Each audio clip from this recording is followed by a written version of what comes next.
Good evening and welcome to another edition of SBC Sound Off. I'm your host, Ben Pennington, here with analysts Jack McGuire and Roberto Gonzalez. We're here today to discuss some of the most interesting topics around the NBA. Fellas, first, let's kick it off. Everybody likes to talk about it.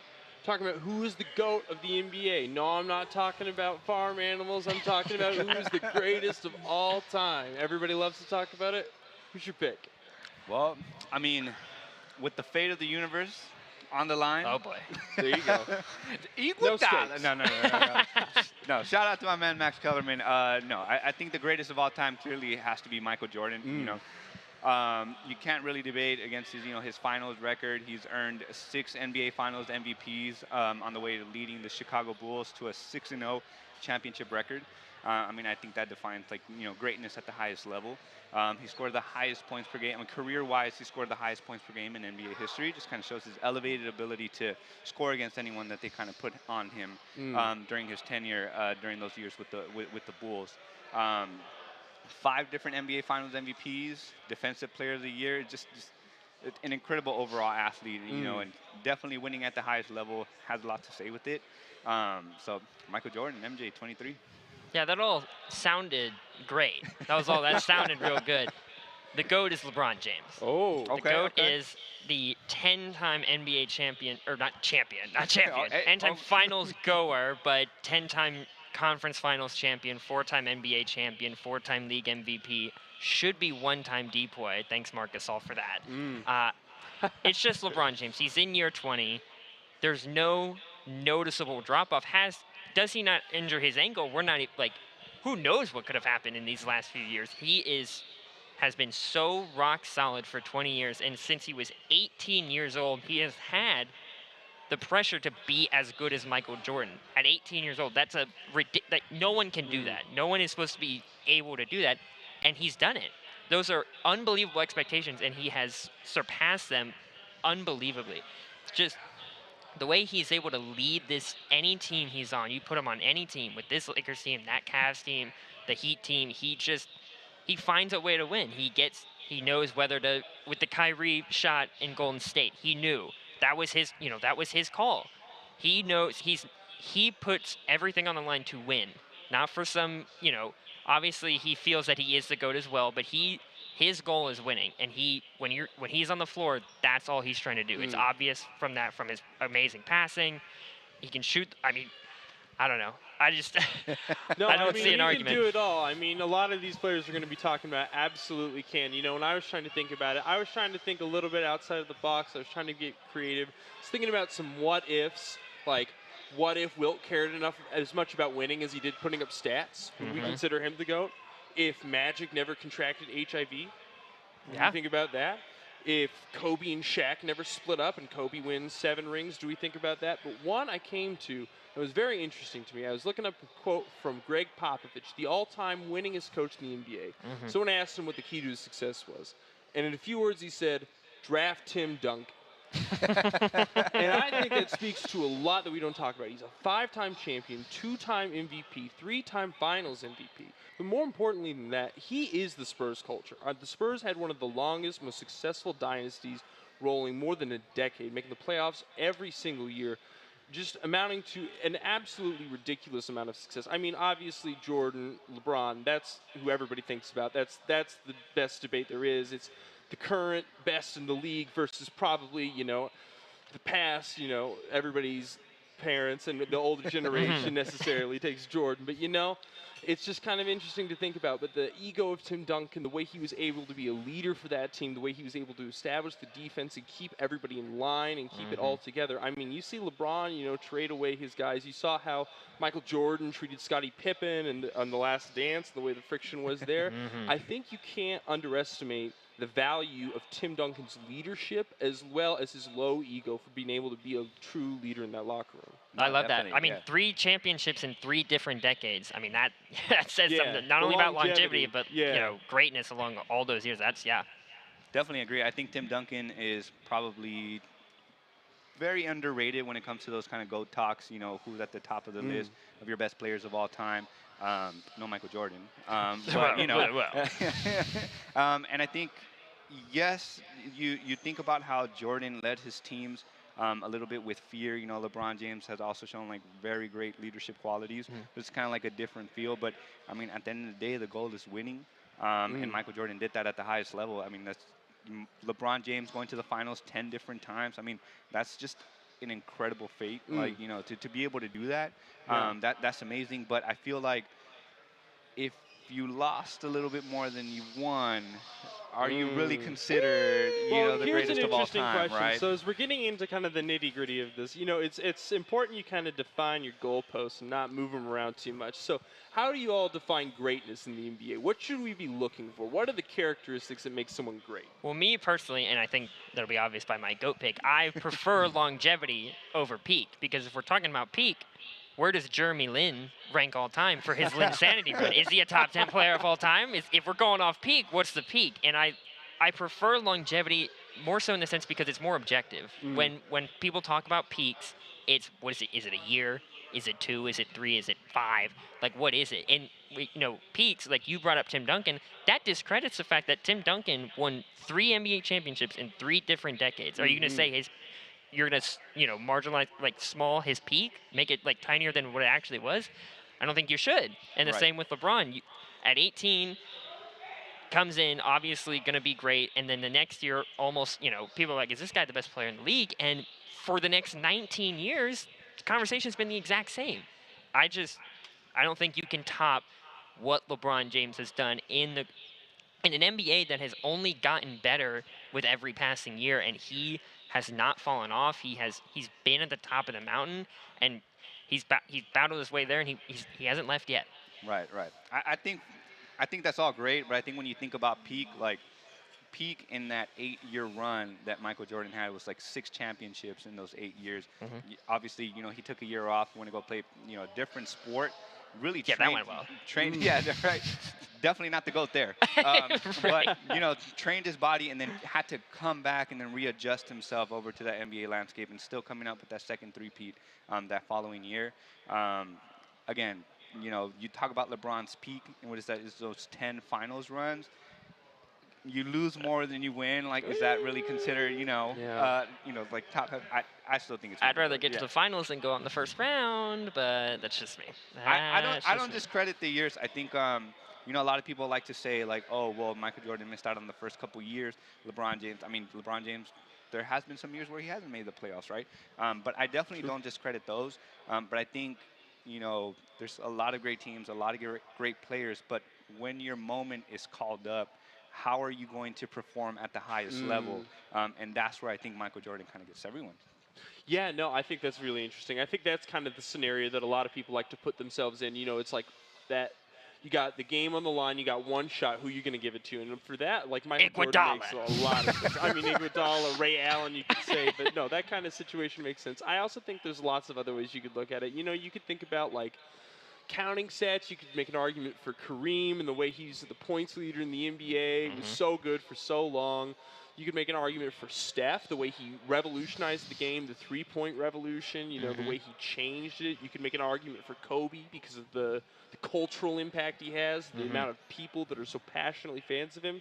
But I think it's really interesting. There's so many different ways to kind of look at this and kind of try to define it. It's really tough. I mean, we talk about what being great is and who's the greatest, but you know, it's not necessarily it's a simple concept. No, definitely. I agree. I think that's probably the beauty of, you know, NBA basketball, is having so many great players, being great at so many different facets of the game, and then just giving us an opportunity to debate, you know, against some incredible people as well. So I think if it was a clear-cut, you know, one person at the very top, like, would we be having this much fun trying to debate about it, right? Absolutely. Right. Absolutely. Another thing that makes it a lot of fun is just the fact that basketball as a game has changed so much, especially over the last few decades. Feels like almost a completely different sport. You know, you talk about Jordan versus LeBron and Tim Duncan. They all sort of played in a little different eras. So how do you think the way the game has changed affects this conversation?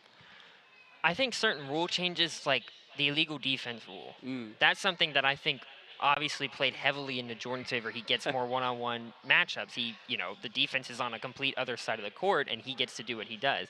I think the physicality that the defense of the 90s versus, you know, not so physical now, it's not so drop-off in defense or even effort on defense.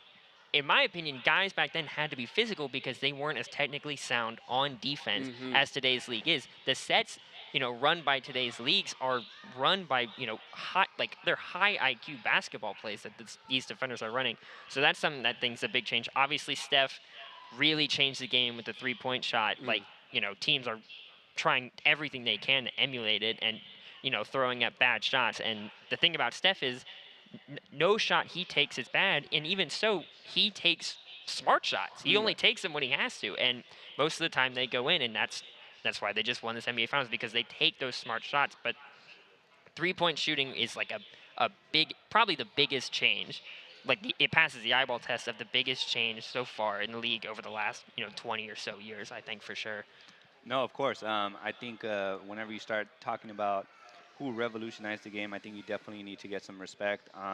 Steph Curry going, bananas with all of those three-pointers. I think, the funniest thing I've ever seen was, the all-time three-point shots made leaderboard, but then looking over at the games played, and then you have like Steph Curry at like 400 and everyone else at like 1,000 games. I think that's like really great. With Steph Curry revolutionizing the game, that definitely gets some brownie points. I mean, you got to respect like the adjustments that the new players make. I'm not a get off of my lawn type guy. I mean, I do miss the days where you see, Tracy McGrady going off for, all those points, Kobe Bryant going off for all those points. But now with like the movement of the ball, like during the offense, or even just like the defensive schemes that like the Warriors, like watching them play defense is just so beautiful. It's like a dance. It's like everyone knows where to go. Like so yeah, definitely some of the older players will definitely have a hard time. I don't like saying that because I don't disrespect my elders, but the newer players are always getting better, and I think that's definitely something to respect. Absolutely. And speaking of those newer players, so it feels like every generation kind of has their guy. People who've grown up watching the NBA lately kind of more favor LeBron. The older crowd favors Jordan. Maybe you've got a few other generations. Who do you think the next contender is to kind of make an argument or a case for themselves to go after that greatest of all time? Who do you got? I want to hear this. I think all signs kind of point to like someone like the younger players, maybe like a Luka Doncic, someone like that. But I think if Steph Curry kind of picks up that, just his ability to score, his ability to draw those defenses, the Warriors win a couple more championships. No, I think he definitely deserves his respect. I definitely love LeBron as well. He's an amazing player. I would rip my hair out whenever, Mike Breen will yell like "bang" when Steph Curry, will drop those threes against LeBron. But Steph Curry definitely deserves that respect. I think if he continues, the amount of points that he scores, his ability to shoot the three, and if the Warriors win a couple more championships and he leads them, I mean, he might definitely have a case. Although he's probably in his later years right now. Yeah, I think this generation's GOAT per se it's a two-man race. It's Luka and Giannis, and right now I think Giannis is on the best trajectory with 2 Finals MVPs and 2 DPOYs behind him at 26, 27 years old. He's only getting stronger. He's only getting better.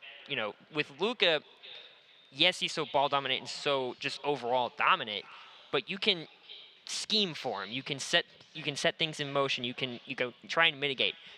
It's hard to mitigate Giannis. He's just a physical force that is now developing a jump shot, which is the scariest thing this league could ever. It's like if Shaq had a mid-range, and this guy is getting a three-point shot. I mean, Giannis. Right now it's Giannis's race to lose for the greatest of this generation. Luka is there. Luka's right there, but Giannis is, in my opinion, leaps and bounds ahead as of right now.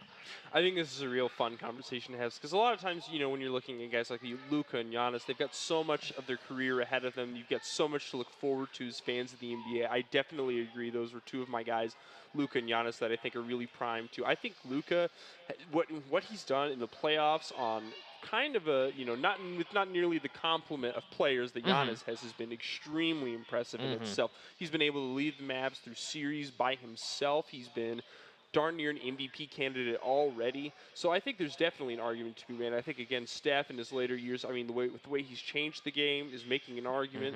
It's kind of hard to say whether it's this generation, previous generation now with kind of where he's at. but I think it's very interesting. I want to go to another question. We talked about a lot of great international players, Luka and Giannis being among them.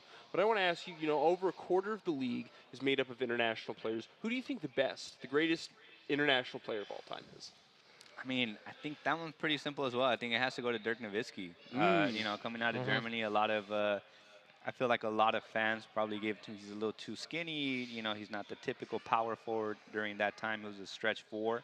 But Dirk Nowitzki having that longevity as well kind of helped him out, where a lot of European players don't play all that long, if I'm not mistaken, right? And then obviously capping it off with an NBA championship against LeBron. That definitely. I still have nightmares about JJ. I still, oh God. But yeah, no, definitely Dirk Nowitzki. I think it's Giannis. I think Giannis has already done it. I mean, again, I feel like I'm repeating myself, but the 2 MVPs, the 2 depoys, just how quickly he went from this guy, probably won't pan out. He's not really big, and in an off season got big. It was like, oh well, now he's got to develop game, and then he developed game, and now he's dropping 50 points in a game 6 in the NBA Finals to close out after being down 2-0. That at 26 years old, I mean, that's unprecedented. Giannis is just a force we've never seen in this league before, because the Shaq comparisons and the Wilt Chamberlain comparisons of that nature, they're there, but Giannis is expanding his game outside the paint, and that's where they made a living, and he can do it too. But he can make a living from the mid-range. It seems like now. Soon, I'm sure he'll be able to make a living outside. It might take a little bit longer, but it's there. You can see it developing, and I think he's already solidified himself and will only continue to do so as his career goes on. Yeah, no, I think there are a lot of great choices for this question here. I thought of guys like Nikola Jokic, too, 2-time MVP, the reigning MVP. I think you have to mention in this conversation. I think Dirk is great. I think Steve Nash, Giannis, Luka. We've already mentioned a lot of them. Hakeem Olajuwon, I think, it's a little underrated, especially the championship in Houston. He was one of the absolute best. I think this is a very interesting question for me. I do kind of think it is Giannis. I think Jokic may come, and if Denver can get it together, I mean, they've got a squad that can compete for championships. I think if he can start to put some postseason success together with his regular season success, I think Nikola Jokic can make a real shot for it. He's one of the most complete players in the NBA. He passes, shoots from the perimeter, can defend well enough. He's an excellent passer, great rebounder, stuffs the stat sheet in every way, leads his team, and again, has been the 2-time reigning MVP, so I don't think we can count him out. I think he's got an incredibly bright future ahead of him. He's not too old. He's still well within his prime. So I think, there's a lot of good candidates here. I agree. I agree with the Jokic take is good because of the 2 MVPs is very comparable to Giannis. Yeah. And his development too, his growth has, been similar, a little, not as obvious, but as Giannis, with Giannis bulking up and Jokic, size-wise staying the same, but just his game developing. And Jokic is so interesting to watch because, you watch a guy like Steph play, and it's just like beautiful basketball. You watch Kyrie Irving dribble, and then you watch Jokic, and there's nothing pretty about anything he does. His passing, yes, but even his body when he makes the passes, I mean, he looks like he's always about to fall down. It looks like he's in a constant stumble motion, but he has a 30-point triple-double almost every night. So, I mean, I love the Jokic take. I think he could definitely get there with if he becomes a post force like Gobert in the paint, I mean, that's a really scary situation for the rest of the league for sure. Absolutely, and I think that's about as much time as we have. I want to say thank you again to my lovely analyst, Roberto Gonzalez, Jack McGuire, and I'm the host, Ben Pennington. This has been another edition of SBC Sound Off.